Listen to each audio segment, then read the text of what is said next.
이렇게 안 보고 쓰시는 분들도 계시는데 이제 잠깐 이제 보고 쓰시는 건 좋아요. 근데 이거를 여러분들이 자꾸 안 보고 쓰는 연습을 좀 하셔야 이게 자꾸 실력이 늡니다. 그리고 절대 집에 도망가고 그러지 말고 도망간 곳엔 낙원이 없다. 그쵸?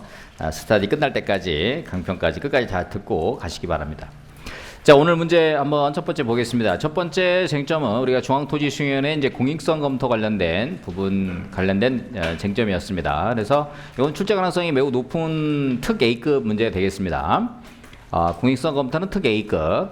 그 다음에 이제 집행정지 관련된 거는 이번에 이제 행정소송규칙 제10조가 새로 생겼어요. 그래서 그동안에는 집행정지 결정 관련돼서 판례 해석으로 이게 즉시 부활하느냐, 그러니까 우리가 이제 집행정지에서 인용 결정이 나면은 크게 뭐 계속 이긴 거니까, 원고가 이긴 거니까 문제가 안 되는데, 이게 지금 패소 확정이 됐을 때 그러면 즉시 어떤 뭐 징계 처분이라든가 이런 것들이 부활하느냐, 그쵸? 아니면 다른 이런 내용이 부활하느냐, 그쵸? 아니면 별도로 지금 집행정지 관련된 행정소송규칙 제10조의 종기를 별도로 정하는 30일 범위에서 정할 수 있도록 하는 내용이 이제 새롭게 들어와 있어서 판례로 해석할 것이냐, 아니면은 행정소송규칙 제10조에 따라서 판단할 것이냐. 자, 이 부분이 이제 중요한 쟁점이 될 수 있겠습니다. 요거는 B급 정도 이렇게 판단해 보시면 좋을 것 같고요.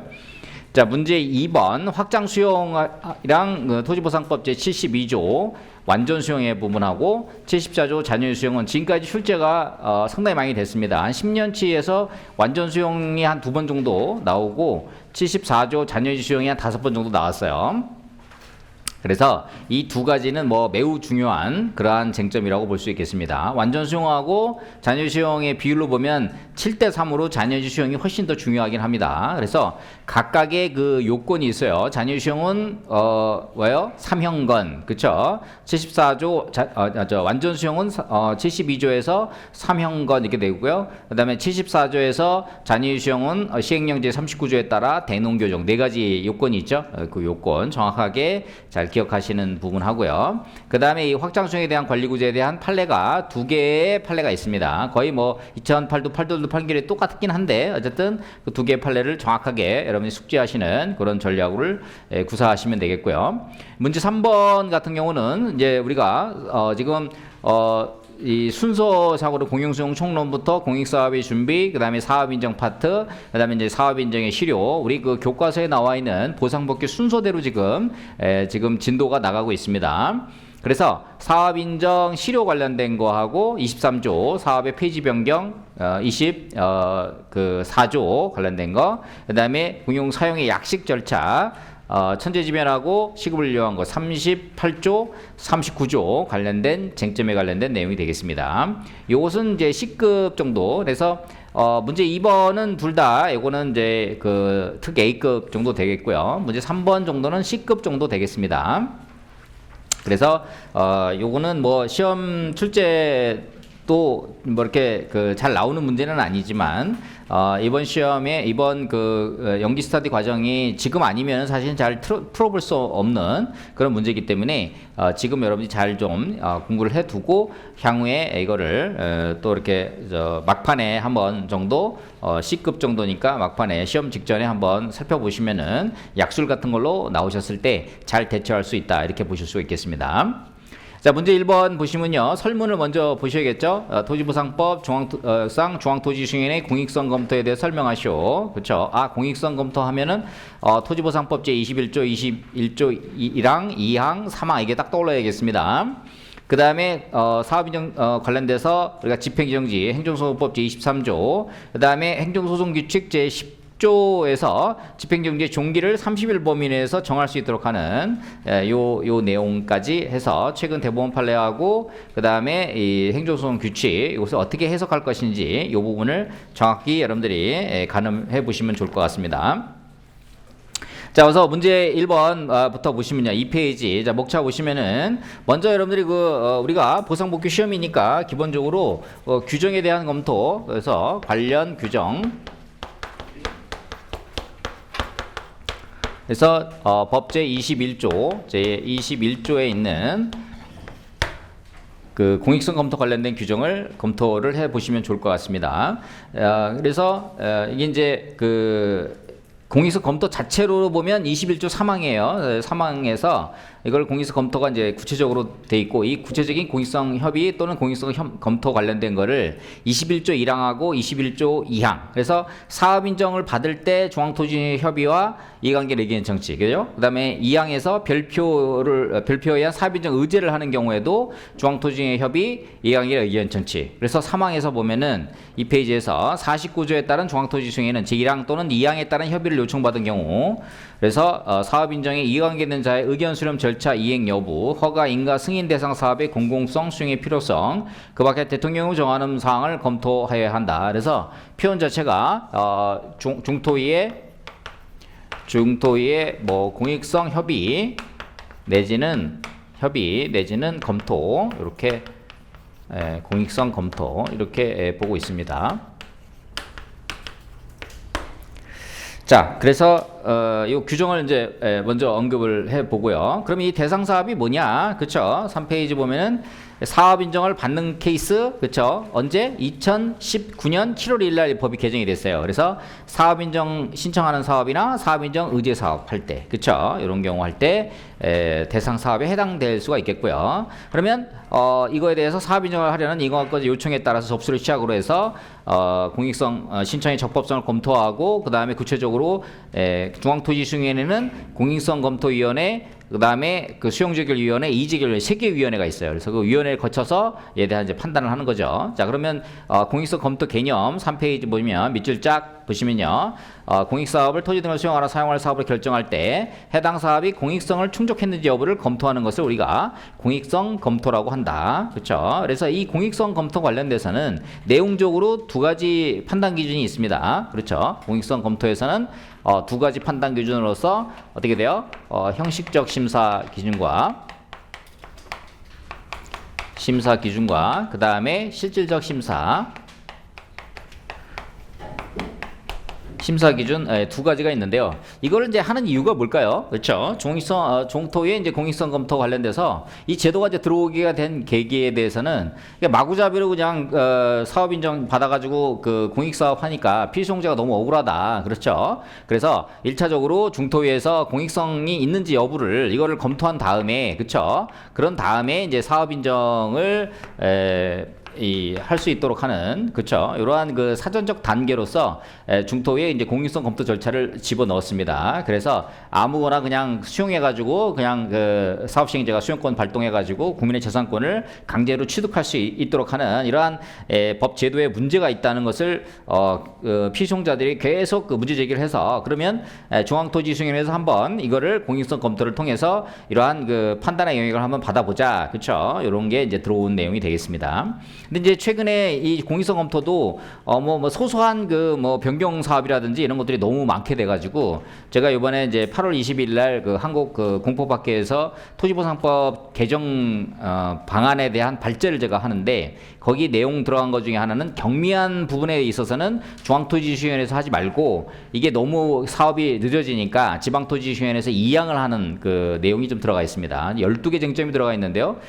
이번에 이제 8월 20일 날 발제한 다음에 그 다음 주에 제가 강의 자료로 여러분들한테 나눠드리도록 하겠습니다. 그래서 이번에 이제 정부에서도 토지보상법 그 개정안 관련된 이런 내용이 지금 이런 부분들도 지금 논의가 되고 있고요. 또 하나 이제 논의가 되고 있는 게 이제 최근 공익사업이 너무 느려지는 이유 중에 하나가 이게 뭐냐면은 이제 개발이익 배제, 요게 이제 최근 가장 많이 화두되고 있는 건데요. 개발이익 배제 때문에 가장 이게 저항이 되게 많았어요. 그래서 이 개발이익 배제는 이게 토지 보상에 관련된 거잖아요. 그렇죠? 그래서 우리가 주거용 건축물의 경우에 이주 대책을 해줬잖아요. 그렇죠? 주거용 건축물에 대한 이주 대책을 딱지로 해줬죠. 딱지. 그렇죠? 우리 특별 공급. 이거 우리가 현장 말로 딱지, 전문용어로 특별 공급. 그렇죠? 특별 공급을 해서 일종의 이제 아파트 분양권 내지는 택지 분양권, 이 분양권 등을 이제 주게 되는데, 우리가 맨날 그 책에 나오는 수분양권이죠, 그렇죠? 아파트 분양권을 주는 건데, 이거를 토지에서는 지금까지가 없었습니다. 그래서 너무 개발이 이거를 너무 배제해가지고 토지 소유자들이 너무 억울하다. 그래서 이 토지 소유자에게도 어떻게 돼요? 이 아파트 분양권을 줄 수 있도록 하는 법 제도적 장치를 이번에 법안은 지금 발의되어 있는 상태입니다. 아파트 입주권 주도록 특별 공급할 수 있도록 이렇게 법안은 지금 올라가 있는데 아직 이게 통과되지는 않았어요. 그렇죠?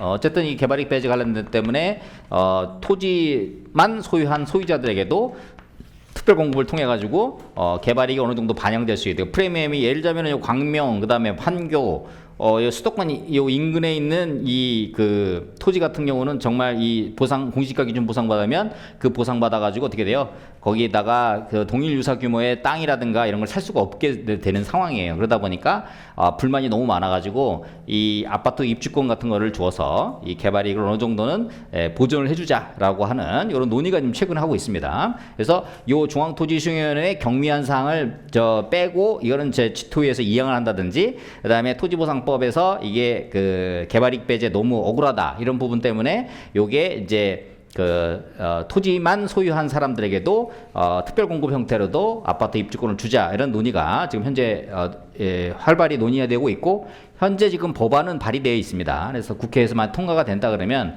이런 내용들이 이제 전면 좀 개정될 여지가 있는 부분이 있습니다. 그래서 업계의 지금 흐름은 이렇게 흘러가고 있다 이렇게 보시면 되겠어요. 자, 그래서 3페이지 보시면은, 자, 형식적, 실질적 심사에서요. 자, 형식적 심사, 실질적 심사 뒤에 넘겨보시면 표가 있는데요. 요거는 여러분들한테 실무적으로 꼭 좀 외워두시면 좋겠다. 이런 말씀을 드렸습니다. 4페이지에 있는 거. 자, 형식적 심사에서는 수용 적격 사업으로서 토지보상법 제4조 해당해야 되는 것이냐, 국도, 정학, 택부, 해서 8개에서 또 그 밖에서 또 별표의 법이 있죠. 그래서 사업 인정을 받아야 되는 거, 사업 인정 의제에 받아야 되는 거. 별표에 또 별도로 있습니다. 토지보상법이 예전에 그 2003년 1월 통합이 되면서 비료 제철이 빠졌고요. 그다음에 중간에 이제 골프 연습장이라든가 골프장 같은 경우가 너무 이게 일종의 이제 사행성이다 해가지고 이게 이런 골프 연습장 같은 경우를 가지고 공익사업하는 거는 맞지 않다 해서 4조에서 골프 연습장은 삭제가 된 바가 있습니다. 근데 이제 그렇다고 해서 골프 연습장이라고 못하는 건 아니에요. 우리 국토의 계획 이런 법률에 따른 도시계획 시설 사업으로 체육시설로 이렇게 만드는 케이스는 있어요. 근데 어쨌든 토지보상법 제4조에서는 그런 골프 연습장 우리가 2009도 101 판결에 나와 있는 골프 연습장 같은 경우는 삭제된 바가 있다. 이런 거 알아두시면 되겠고요. 그 다음에 사전적 절차의 적법성, 그래서 사업 시행 절차의 준수 여부, 그 다음에 의견 수렴 절차 준수 여부, 이런 것들이 이제 기본적으로 형식적 심사에서 들어가 있는 2개의 항목이 되겠습니다. 평가 항목, 이 2가지 기억해 두시고요. 그 다음에 실질적 심사에서는 이제 사업의 공공성화하고 수용의 필요성 해가지고 6가지, 4가지, 10가지가 들어가 있어요. 이것도 여러분이 기억을 해 두시면 좋을 것 같습니다. 그래서 실질적 심사, 형식적 심사 이걸 써봐라 그러면 사실은 이 표를 외우고 있어야 쓸 수 있잖아요. 그렇죠? 그래서 이 표를 주지는 않을 거예요. 출제자가 주지는 않을 것 같으니까 이거를 외워두시면 좋을 것 같습니다. 사업의 공공성에는 사업 목적의 공공성과 사업 시행 유형, 목적 및 상위 계약 부합 여부, 사업의 공공 기여도, 사업의 지속성, 시설의 대중성. 시설의 대중성에서 여러분들이 볼 수 있는 게 이제 제주 예래형 그 주거단지 같은 경우가 원래는 그 유원지로 개발됐다가 그렇죠. 이게 콘도로 만들어 가지고 시설의 대중성이 없어서 사업 인정 무효, 재결 무효 이렇게 된 케이스가 있었죠. 과거에 그런 판례가 있었습니다. 자, 그 다음에 이제 수용의 필요성이죠. 자, 피해 최소성이 있어야 되고요. 그 다음에 방법의 적절성이 있어야 된다. 그 다음에 사업의 시급성. 그 다음에 이제 2009도 101 들어와 있는 사업 시행 능력. 2009도 101에 들어왔죠. 처음에 사업 시행 능력과 의사가 있어야 된다라고 했을 때 돈도 있어야 되고 그에 대한 의사도 있어야 되고 그런 내용이 이제 수용의 필요성. 이 판례로서 나온 것이 지금 그 공익성 검토 평가 항목에 지금 4가지 항목이 하나 들어가 있습니다. 꼭 좀 기억해 두시고요. 그래서 요거 이제 설명하는 내용. 그다음에 이제 물음 2번에서 집행 부정지 원칙입니다. 그래서 행정소송법 제23조에서는 원래 이제 집행 부정지가 원칙이고요. 예외적으로 어떻게 돼요? 여기 이제 요건을 충족할 때, 집행정지의 요건을 충족할 때, 그쵸? 집행정지를 할 수 있는 것이죠. 그래서 집행부정지 원칙이고, 자, 취소의 제기나 처분 등의 효력이나 그 집행 또는 절차에 속해 영향을 주지 아니한다. 그쵸?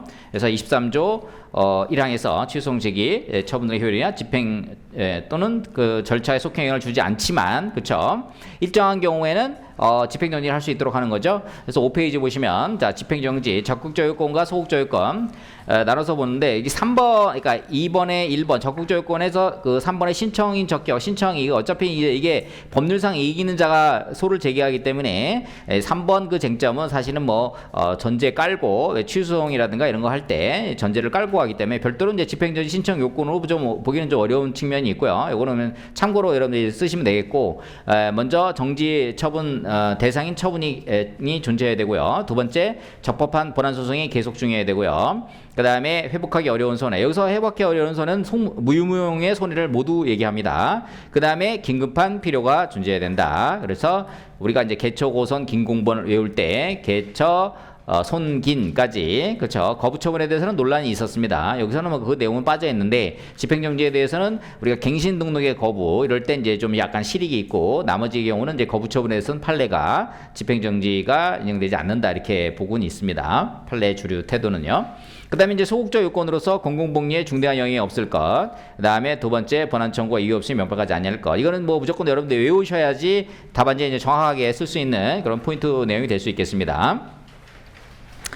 자, 그래서 뭐 집행정지 결정, 그 다음에 내용 이런 것들 이렇게 봐두시면 되겠고요. 그래서 처분의 효력 정지, 그쵸? 그 다음에 집행의 정지, 그쵸? 절차 속행의 정지 세 가지 내용이 있죠. 자, 여기서 여러분들 그 행정소송 규칙과 대법원 판례 요게 이제 오늘 공부하는 거에서 이제 득점에서 굉장히 중요한 이제 포인트가 되겠습니다. 그래서 여기서 순서는 뭐 여러분들이 요거를 판례를 먼저 쓰셔도 되겠고요. 판례 태도를 먼저 쓰셔도 되고 아니면은 이제 행정소송 규칙 이걸 먼저 써도 상관은 없습니다. 그렇죠? 어쨌든 이제 판례가 먼저 나오긴 했어요. 규칙 10조 그렇죠? 그 다음에 이렇게 이제 검토 이렇게 쓰시면 되는데요. 요게 이제 요번 포인트에서는 이제 핵심인데 요거부터 먼저 보면은 이게 집행정지의 종기를 30일 내에 정할 수 있도록 이렇게 행정소송 규칙이 정했습니다. 그렇죠? 근데 이제 최근에 이제 판례에서는 이게 그 보통 집행정지 해가지고요. 자 원고가 취소소송 제기하면서 플러스 같이 집행정지 신청을 했어요. 집행정지 신청을 했는데 자 여기서 어떻게 돼요? 이게 원고 인용 그쵸? 인용판이라면 집행정지 이건 그대로 유지되면서 그냥 뭐 그냥 자기가 하고도 일을 계속 하면 되잖아요. 처분의 공정력이 깨졌으니까 그쵸? 그랬는데 만약에 이게 예외적인 케이스에서 이거는 이제 인용이 된 건데 이게 취소송이 패소가 확정이 됐다 그쵸? 패소 확정이 됐다 그 다음에 이게 기각됐다 이런 말이죠. 패소가 됐다. 그쵸? 그러면은 이 집행정지는 어떻게 되는 거냐? 그죠? 이게가 이제 핵심입니다. 핵심, 이 논의가요. 그래서 시험에 이제 출제가 됐는데, 자, 우리 그 집행정지 관련된 요 판례에서는 패소가 확정이 되면은 어떻게 돼요? 집행정지, 요 기각 판결과 함께, 기각과 함께, 플러스 집행정지 요게, 집행정지 이게 소멸해가지고요. 효력이 소멸해가지고 어떻게 돼요? 처분의 효력이 뭐 예를 들면 침책 처분이 있었다, 업무정지가 있었다. 그러면은 이 처분의 효력이 부활하는, 그쵸? 처분 효력이 부활하는 요런 판례가 하나 있었고, 그쵸? 별도로 재판부에서 이 집행정지 기간을 정할 수 있도록 하는 이런 판례가 두 가지가 있었습니다. 그렇죠? 이런 두 가지 판례가 있었는데 여기서 지금 나온 것처럼 이 기각되는 경우에는 어떻게 돼요? 집행정지 이것도 소멸하고 플러스 처분의 효력도 바로 부활하는 그렇죠?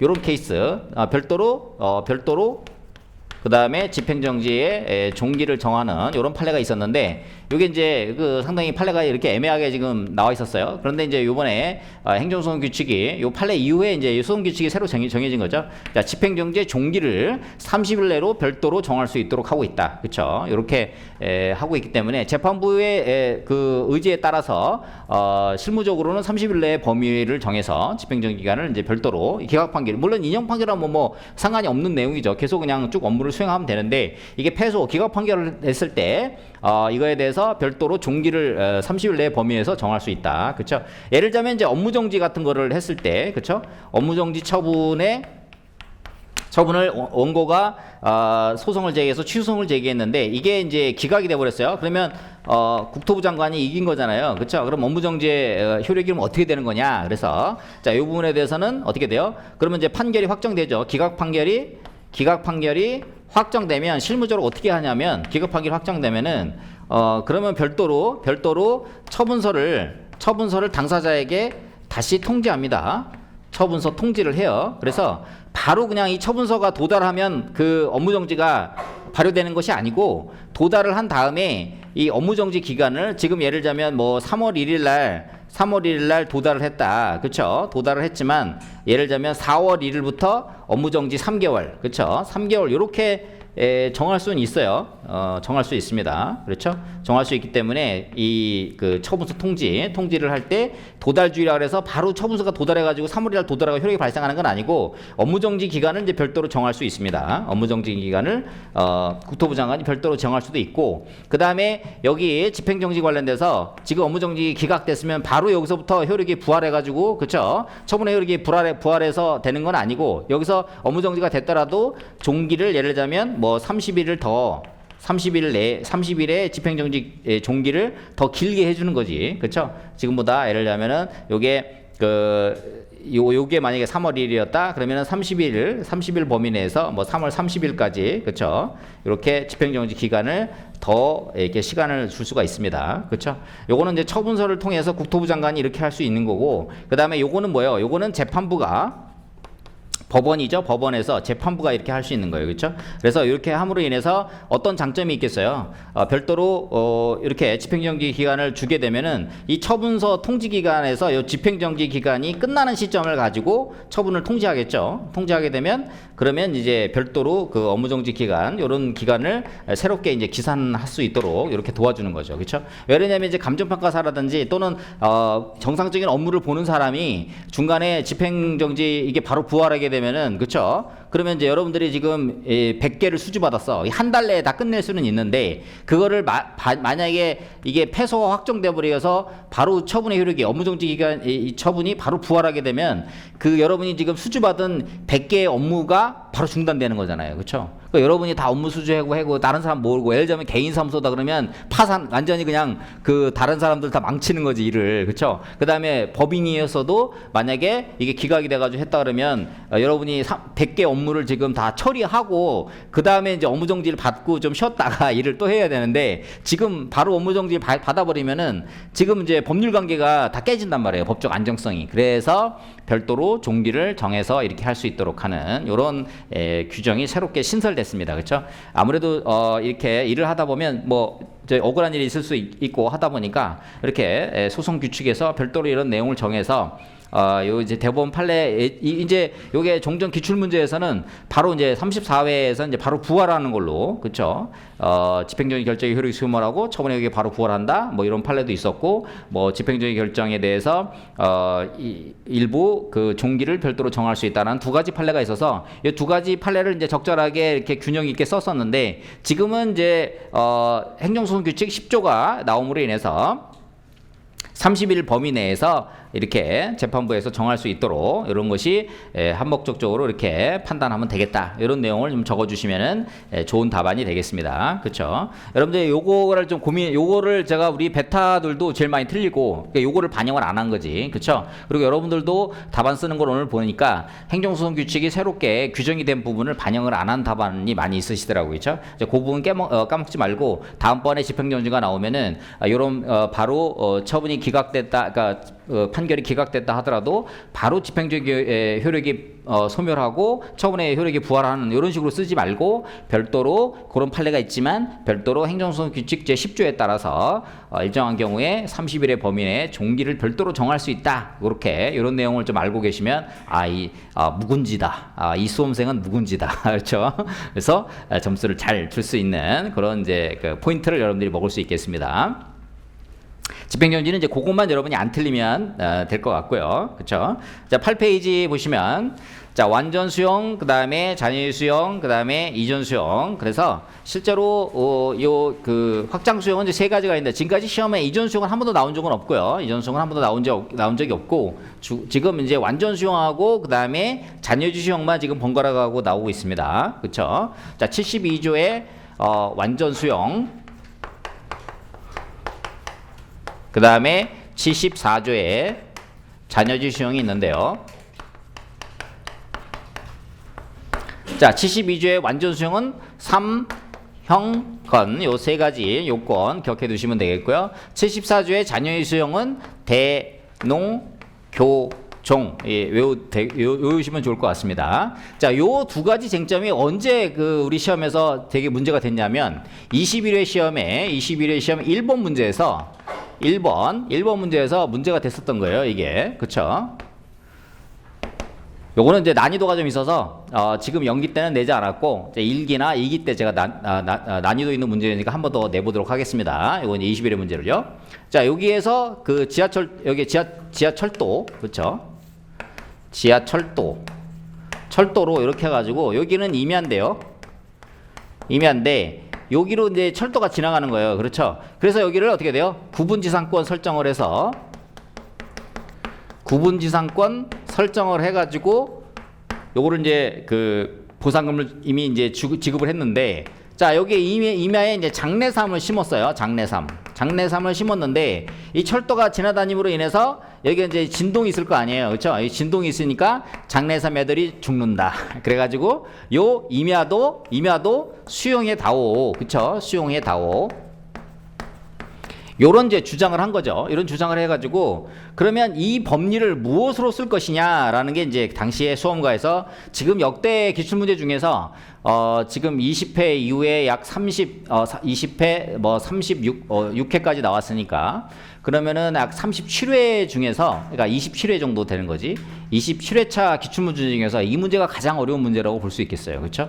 왜 이게 어려웠냐면 자, 그러면 이거를 어떻게 요 위에를 지금 위에도 수용해 달라 그러면은 요 위에 요 남아 있는 토지의 법리를 그럼 뭘로 쓸 것이냐. 그래서 첫 번째 이걸 썼던 이제 답안지가 자, 완전 수용으로 쓴 답안지가 있었어요. 그렇죠? 완전 수용. 자, 완전 수용은 현재 사용되는 토지에 대해서 수용해 달라고 하는 건데 요 토지는 지금 현재 사용되는 거 아니에요? 아니죠. 그래서 이거는 탈락. 그 다음에 자, 잔여지 수용.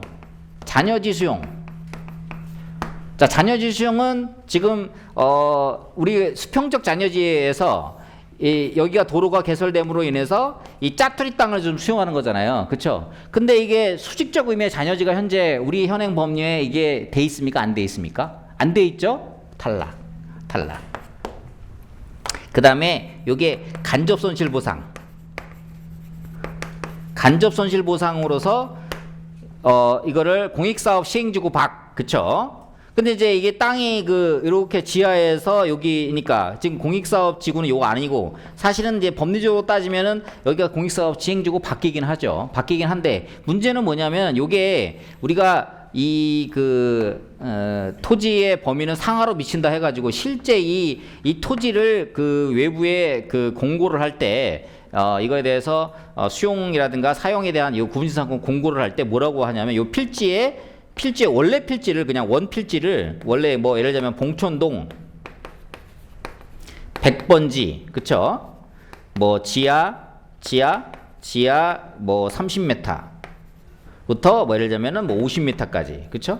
요렇게 지금 구분지상권 설정하는 거란 말이에요. 그쵸? 그렇기 때문에 여기가 우리가 위에 있는 토지의 지하로 이렇게 공고를 하기 때문에 사실은 이게 간접소질보상 법리로 하기에는 사실은 애매하긴 해요. 왜냐면 여기가 이 지하로만 이렇게 되어 있기 때문에 이게 또 수직적 의미의 간접소질보상은 현재 우리 법리에서는 만들어져 있지 않아요. 지금 현행 우리 법제 공용수용 법리에서는. 그래서 이것도 탈락. 그쵸? 세 개가 다 탈락됐어. 그래서 이게 실제 제 근데 예시답안에는 이거를 공용 수용의 법리, 그러니까 일반적인 그냥 공용 수용의 법리로서 특별한 희생이 있고 그 다음에 보상 규정이 있으면은 요 위에 있는 것도 수용할 수 있다. 이런 정답으로 이제 제가 하긴 했는데 뭐 여러 가지는 생각해 볼 수 있어요. 그런데 이제 출제위원한테 그 실제 모 K대 교수님이 출제하셨다 그래가지고 제가 이제 제재안을 통해서 물어봤어요. 이걸 어떤 법리로 문제를 낸 거냐 그랬더니 이 정답은 원래 정답은 이게 수직적 의미의 요거를 수직적 의미의 잔여지로 냈다고 해요. 수직적 의미의 잔여지. 그쵸?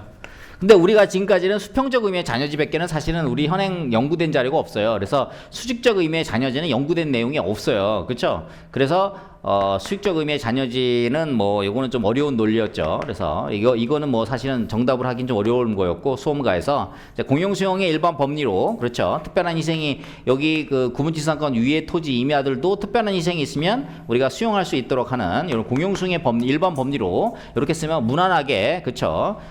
정답을 맞출 수 있는 그런 부분이었습니다. 그렇죠? 그래서 요게 완전 수용하고 잔여지 수용 논의가 21회 1번 문제 때 상당히 많이 논의가 돼가지고 여러분들이 정확하게 내용을 숙지해가지고 외우셔야 되겠습니다. 안 그러면은 그걸 아무 때나 막 적용하게 막 공용 수용에 보면 이상한 법리가 나오면 그냥 아무 때나 그냥 72조, 74조 막 들이대는데 그렇게 하면 안 됩니다. 그렇죠? 아무 데나 들이대면 안 되고 이 법리가 딱 맞았을 때 거기 법리에다가 맞춰서 여러분이 쓰셔야 되겠다 이런 말씀을 드리겠습니다.